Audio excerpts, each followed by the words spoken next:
Sobat pelatihan yang berbahagia, selanjutnya kita akan belajar terkait dengan bagaimana merencanakan asesmen pembelajaran. Nah, sudah siap Sobat pelatihan? Oke, baik, akan kita mulai. Setidaknya ada 3 hal nanti yang ketika akan kita merancang asesmen pembelajaran. Yang pertama adalah kita akan menentukan tentang kriteria ketercapaian tujuan pembelajaran. Itu harus kita ketahui dulu yang diturunkan dari tujuan pembelajaran. Nah, sebelum menentukan tentang kriteria, hal yang penting lagi adalah bagaimana input penting ketika seorang guru mendesain pembelajaran, yakni mengkombinasikan terkait dengan KKTP juga dengan namanya asesmen awal. Nah, ini penting. Karena guru untuk mendesain pembelajaran itu memperhatikan terkait dengan target apa yang akan dicapai dengan ditentukan kriteria-kriteria lebih detail lagi. Yang kedua, bagaimana kemampuan awal peserta didik. Nah, ini yang dilakukan oleh guru sebelum melakukan desain asesmen pembelajaran. Yang kedua adalah nanti setelah kriteria sudah ditentukan dan asesmen awal hasilnya sudah diketahui, bagaimana nanti guru memilih teknik dan bagaimana membuat instrumen, itu langkah yang kedua. Nah, seperti tadi perlu saya ingatkan bahwa menentukan teknik dan instrumen dan instrumen sekaligus ini yang kedua itu harus dilakukan menyesuaikan dengan hasil asesmen ini, karena setiap siswa memiliki kecepatan belajar yang berbeda-beda, dengan minat belajar yang berbeda, dengan gaya belajar yang berbeda-beda. Maka instrumen maupun teknik ini dirancang menyesuaikan dengan karakteristik hasil asesmen awal. Nah, ini yang penting dipahami oleh guru dalam merancang asesmen pembelajaran. Baik sobat pelatihan yang dirahmati oleh Allah, apa saja teknik yang bisa digunakan maupun instrumen. Nah, setidaknya kita bisa mengetahui dalam memilih apakah ragam teknik, banyak sekali yang bisa digunakan.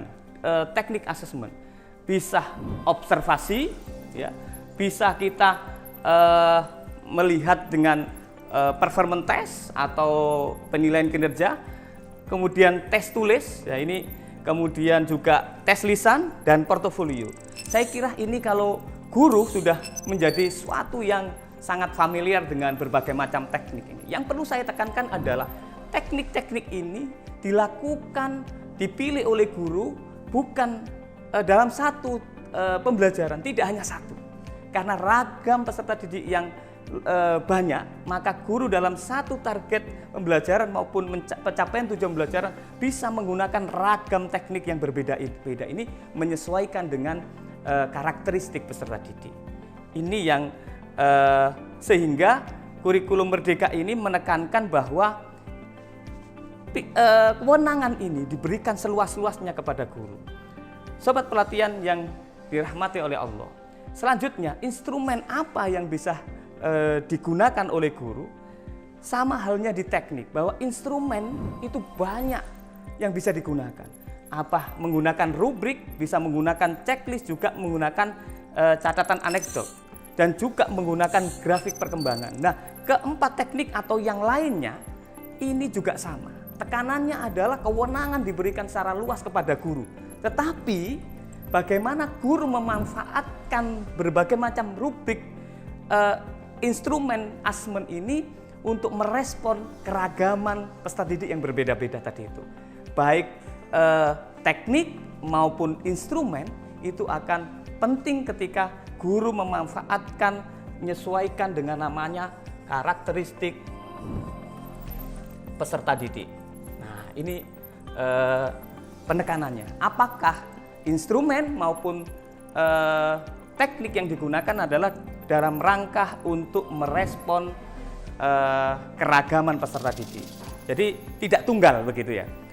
Saya kira itu yang kita pelajari terkait dengan konsep dasar kurikulum dan bagaimana cara merancang. Apakah sobat pelatihan sudah memahami terkait dengan konsep dasar dan sekaligus bagaimana merancang asesmen pembelajaran ini? Saya kira luar biasa, sudah dipahami, dan selanjutnya nanti kita akan belajar bersama bagaimana mengolah hasil asesmen menjadi seperti apa ketika formatif, asesmen formatif dan asesmen sumatif. Baik, sobat pelatihan yang berbahagia, demikian tadi kita sudah membahas terkait dengan bagaimana merancang asesmen pembelajaran, dan semoga itu bisa memberikan gambaran awal bagaimana guru nanti dalam menerapkan kurikulum merdeka. Sudah jelas ya sobat pelatihan ya? Baik, kita akan ketemu di video-video berikutnya. Akhiron, assalamualaikum warahmatullahi wabarakatuh.